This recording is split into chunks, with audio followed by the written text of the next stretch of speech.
Good evening and welcome to Bronx Talk. Tonight's guest is the Comptroller of the City of New York. He's recently released two reports of interest, one regarding fair share in our communities, which is always, of course, a big issue for the people of the Bronx, and also a report on racial disparities.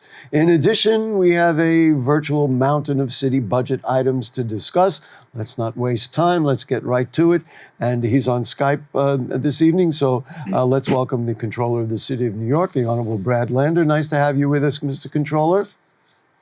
Good evening, Gary, and Merry Christmas. It's a real honor to spend it with you talking about the Bronx. Well, you know, what more important things do we need to talk about as we get into the new year than how we're going to pay for stuff? But let's talk about this fair share report. I took particular interest to it, and I know people in the Bronx will as well. Was this something that you just stumbled upon and said, well, maybe we ought to do a report on it? Or was it kind of just part of the normal audit process that the city controller goes through?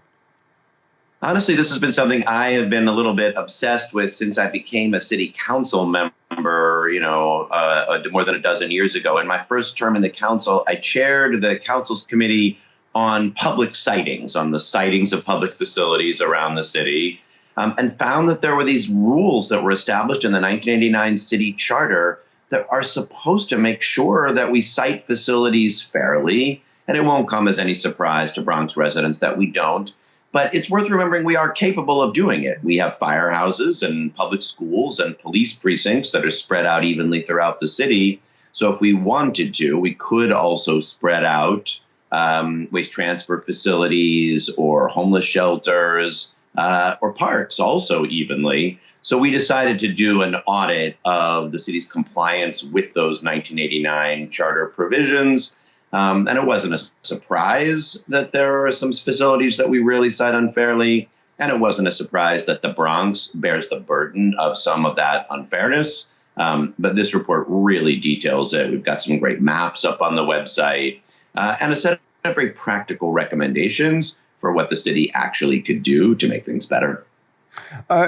People of the Bronx, I mean, all the neighborhoods talk about it. I want to put up one of the graphics that you use and show a map, which I thought was very interesting. This is the siting of shelters in Bronx communities, and the darker colors are where they're more densely sited, and the lighter colors are not. And you can see in one Bronx community board, there are no shelters. Do you think that every community and every community board should bear the burden, or in some cases, like in Community Board 11, where there's a lot of private homes and low-level housing that maybe this community is not appropriate for? Look, I think fairness is a really important principle if you're going to run a city together. You know, New York City is one city, and that basic idea that we want to share its benefits and rise to its challenges together. We want to make sure every kid has a good neighborhood public school. That's a commitment we all make. We want to make sure every neighborhood has a fair share of access to parks, even though, look, some neighborhoods have lower population density, but you still want to make sure they have their fair share of parks. And yes, for things like dealing with the challenge of making sure that homeless New Yorkers have a roof over their heads, I think that challenge should be risen to more fairly. And I think the fact that some Bronx community districts, like Community Districts 2 and 6, Community District 6 has over 3,000 beds in homeless shelters, and Community District 11 has 0. That's not to say 11 should have as many as 6. It does have lower population density, but to have one have 3,400 and the other have 0, that's not fairness, and that's not communities working together to rise to shared challenges.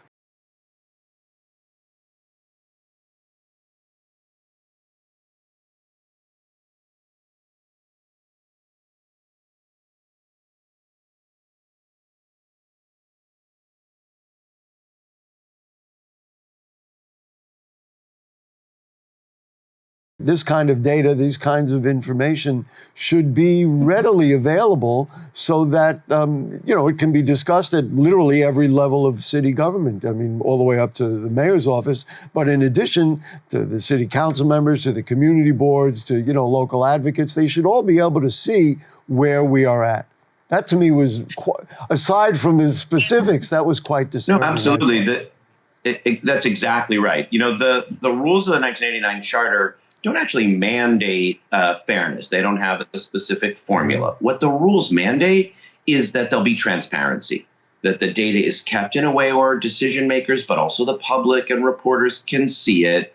And therefore, every time that there is a sighting, that we need to go ahead and site another shelter, or that there's an opportunity to create another park, the decision makers are looking at the data and the public can see it transparently and say, does this sighting seem fair? Is it making fairness better, or is it making it worse? And the fact that the city has hidden the ball instead of providing clear maps and providing clear data, and then each time a new sighting takes place, saying, okay, here's the information on that sighting. Here's how it relates to how that service is already distributed citywide. It's so basic. And yes, the fact that the city is hiding the ball on it tells you a lot. It's not acceptable. It's a violation of the city charter. And those are actually our main recommendations, are provide the basic transparency that all New Yorkers deserve. And one thing I'll just observe here is, in many cases, people say we already have more than our fair share, when the data shows they actually don't. You want to focus on those communities that are overburdened and really address their issues. But if you just have a system, people have this kind of natural inclination to think, I'm already doing more than my fair share. That could be of anything, of like doing the dishes.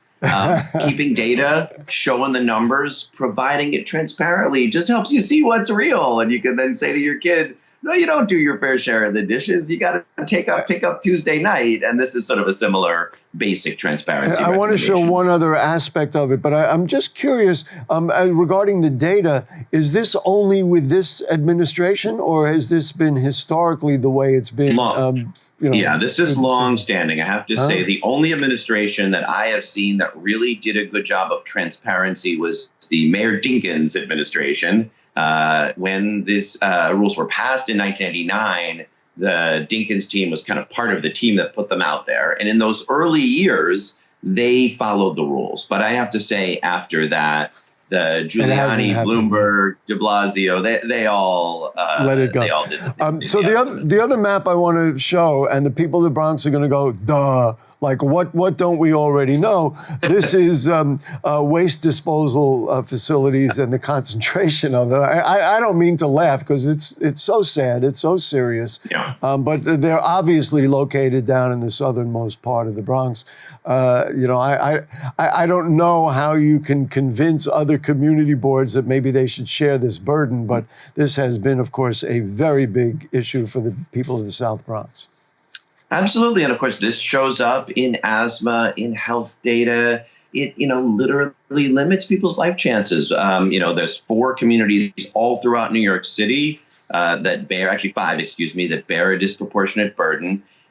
2 of those 5 are in the Bronx. The 2 that you showed, also Greenpoint, Williamsburg, the North Shore, Staten Island, and Sunset Park. And look, everybody else produces waste. Everybody else puts their garbage out. Everybody else's stores put their garbage out. We all need a system that manages our solid waste. And, in this case, you probably aren't going to spread that out exactly evenly in every neighborhood, but you could at least say to those neighborhoods that have their disproportionate share, here's the added benefits you get. You also get twice as much parkland, or, you also get twice as many recreation centers. And then every time a new license is granted is another opportunity to say, you know what? We don't have to concentrate them in the same neighborhoods over place. and over again. Let's call it what it is. That's environmental racism, and it's our responsibility to try to move away from it. But last question on this, and then I want to get to the racial gap report very quickly. What's the solution? I mean, does the controller show up at every community board meeting and say, "Well, wait a minute, I mean, how do we deal with this? Or this is you just put it out, and you hope the council and other people who evaluate contracts will then make decisions." But you got to one important step, and that's transparency. It would be very simple for the city to say, just take the base of what we've done and put the data up in a live site online where every time there's a sighting, it can be compared to existing conditions, and a community board can look at that and the press can look at that.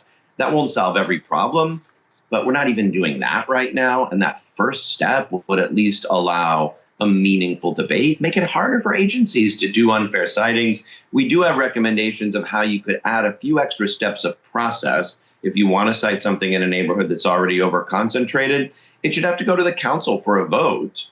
That could probably only work for maybe the top 10% of neighborhoods. But we have concrete steps. That's a possibility. This racial gap report, I have to say, is not going to surprise anybody. I mean, you're looking at home ownership, for example, by race. This comes out of your report. And you could see a very stark comparison, white and black.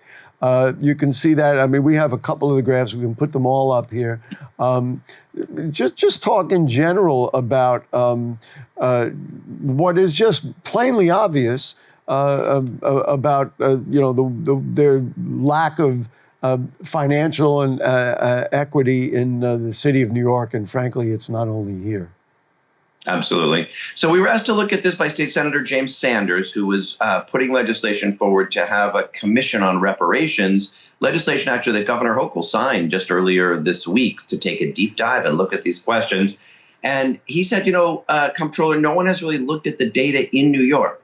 We know that the racial wealth gap nationally is 9-to-1, that the average white American household has 9 times the financial wealth, the net household wealth of a Black American household. What is it in New York? And we were shocked to learn that it's meaningfully worse in New York. It's 15-to-1. The average white New York State household has net financial worth of $278,000, mostly in their home. That's mostly home equity, and people bought a home and it's risen in value. But it's some financial savings, retirement savings, savings for kids to go to college. Then the net household worth for the average Black family in New York is not quite $18,000. And of course, that's not enough for a down payment on a house. That's not enough for a kid's education. It's barely enough for a couple of months' rent if you lose your job or have a medical emergency. It's just all the difference between being able to give your kids a decent life and not being able to have the financial resources to do it, even today. The conclusion you drew is setting up a commission.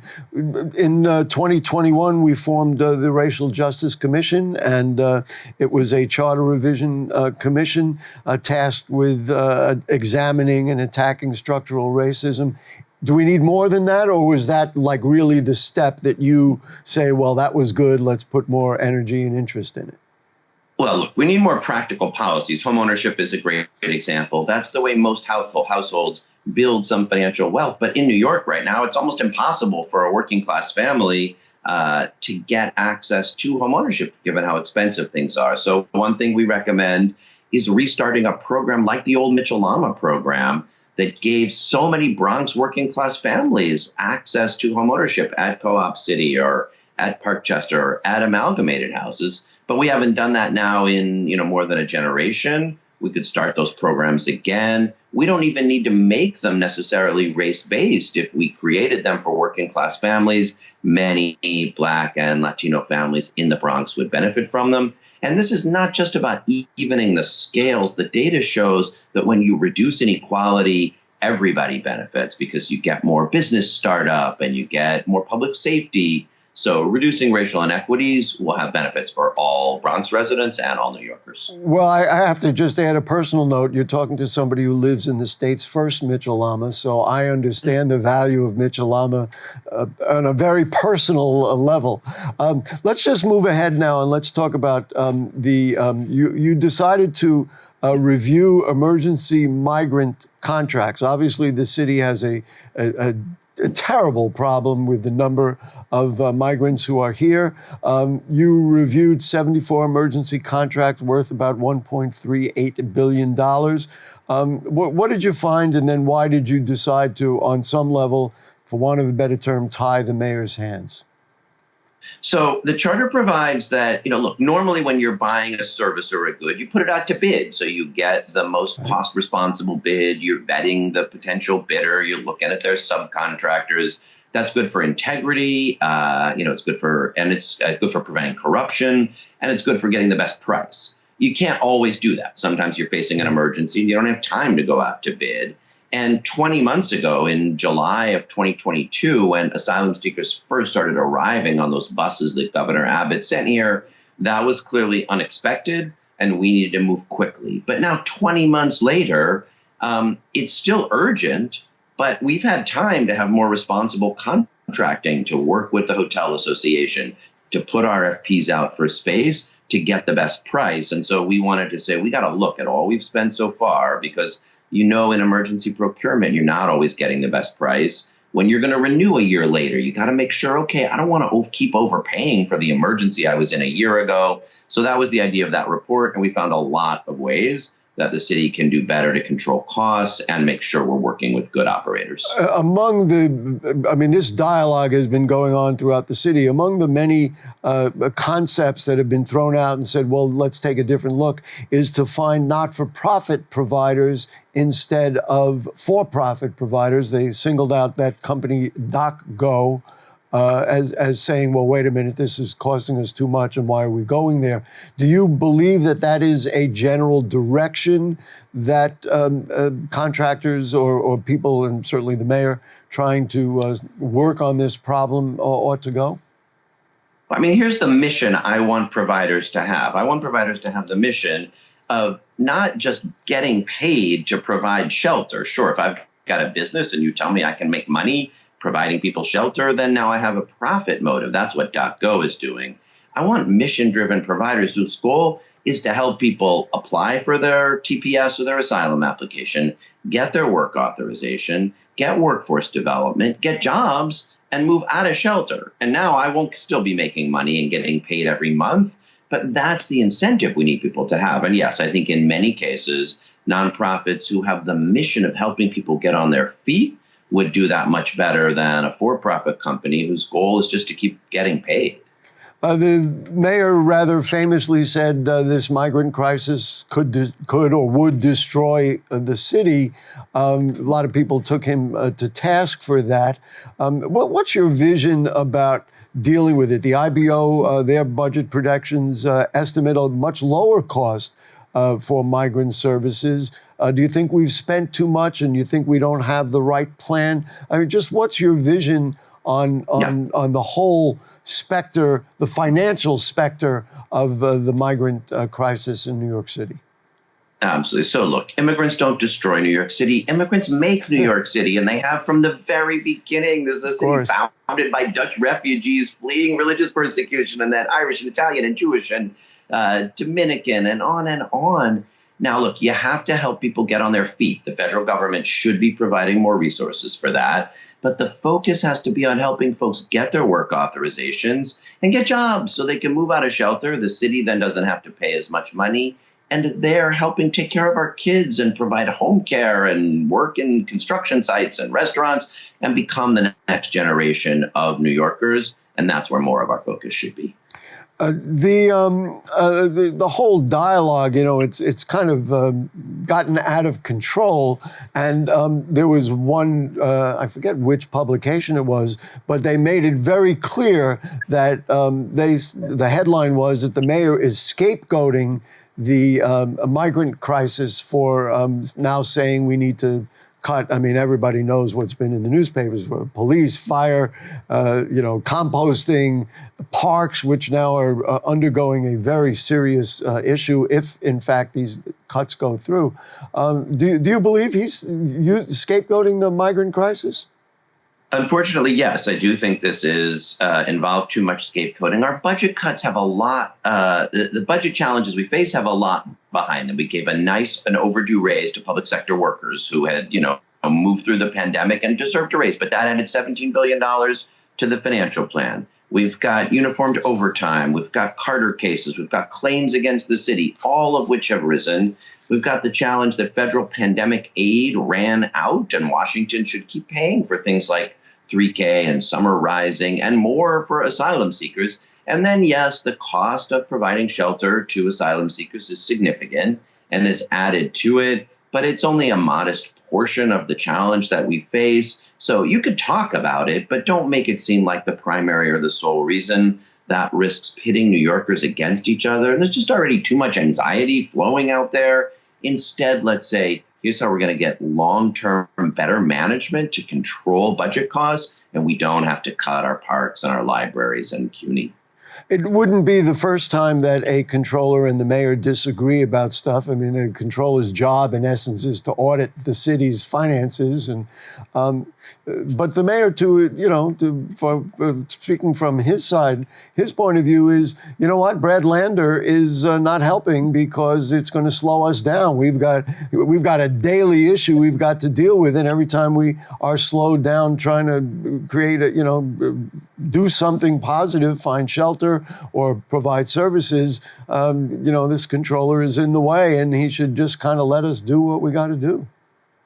Look, as you point out, the job of controllers sometimes is partnership, and we do a lot together with them. I'm pleased to say we've saved money through public finance bond issuances. Our pension fund management is going well and saving the city money. And we found a lot of concrete places where the city can save money. We audited the ferry system. They made some changes there. But it's also my job to provide oversight and make sure we're not wasting money. We're not doing feather bedding or giving things to contractors that don't have the qualifications. And I promise to keep doing both, to partner where it makes sense, to hold them accountable where we need to, and to keep coming back on to BronxNet anytime you invite me. Well, there you go. We will, of course, invite you back. But you went to Washington, D.C. The mayor has been there. A lot of talk has said, if the Fed would spend, and the White House and Congress would spend more money to help us out, we could get through this a lot better, and we wouldn't see this as much of a crisis as it is, and we certainly wouldn't be having the dialogue about cutting budgets in this way.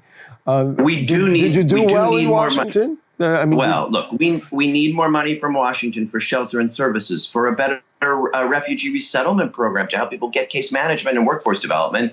They've done some good things, like send people up here to process temporary protective status applications for Venezuelans. But serious investment is going to require a different Congress. Unfortunately, you've got right-wing MAGA Republicans controlling Congress, and they're even holding up the whole budget over border policy. They're not going to give us the resources we deserve. So, we can decry what's happening in Washington, and we should, but we're going to need to make change next year in Washington to make sure that there are folks there who understand what cities need to thrive and do more to give it to us. The feedback we get from city council members, in fact, we interviewed council member Eric Dinowitz here just a couple of weeks ago, and he said, we don't need to cut the budget in the way that the mayor is suggesting all across the board if we're just a little more efficient. There are many things that we can do. Do you share that view? And what is, in general, your view of these budget cuts? Yeah, I do agree with what Councilmember Dinowitz said, and I've given some really specific examples. Last year, we paid out $1.5 billion in claims against the city. One of the biggest areas is traffic crashes caused by city vehicles. If we put speed delimiters on city cars or have there be accountability for city drivers who have been in crashes, we could save a lot of money. We could have more controls on uniformed overtime that I mentioned. We could do better at addressing a range of student issues with students for disabilities in our schools rather than have these Carter cases that cost so much money when they're litigated in court. We can use thoughtful and strategic attrition in areas that we've started long ago but don't need to continue. There are many better ways. What we need is stronger management from City Hall, and not just blunt across the board cuts to our key services. I'll give you two examples before we run out of time. To me, cutting the composting program, because of course that creates more garbage, and then of course it means more funding for sanitation. It seems to me to be penny wise and dollar foolish if you cut that program, because it was created to ease the burden on sanitation. Is that an example of how you could really be kind of smarter than, just saying, well, we got to cut this program? Yeah. It is, and we offer a lot of other ideas in this report we put out earlier this month. So I urge people to go onto our website at comptroller.nyc.gov and check out our budget report and a lot of the ideas we have for stronger management, how we can have the city we want that creates more affordability, better quality of life, and more equality, manages its budget, and doesn't cut those essential services that we all need. Gary, I really appreciate the opportunity to be with you, and I wish you and your viewers just a great, great holiday season and a very, very happy new year. Good. Two real quick questions. One is about parks. Parks funding, we still haven't gotten to the 1% that advocates want. The Bronx is the borough of parks. Any hope to figure out how to help our parks? That's a longer question. I'll have to come back on. All right. We can go out in the park and talk about it when the weather gets better. Got it. Last question, because I know you got to go. Do you are you going to run for re-election, or do you want to run for mayor? I love the job I'm doing. You can see how much I get in the weeds of the city budget and how we get stronger management from New York City. We're not even halfway through the term yet, so I'm going to stay focused on the job I have, and the time for politics will come later. Ask me that question again in a year, and I'll. All right, you come back here, and we will ask you that. Thank you so much to the Comptroller of the City of New York, Brad Lander. Great to be with you. We appreciate your time. Thank you so much. Great to be with you. Okay, folks. We're done for the year. This was our last program of 2023. We want to thank all the people who have participated in our programs. We've done, counted, we've done about 52 programs, which would mean one a week. And we expect next year in 2024, we'll do more of the same. And as always, we thank our producers, Rebecca Hemmick. We have 3 directors today. It's Joe Boonchan, but we also thank Nick and Will. And I always say a cast of thousands, but there's really just one. Marty is down here with us, and thank you so much. And that's it. We wish you peace and love in the new year, and we'll see you next year. Good night.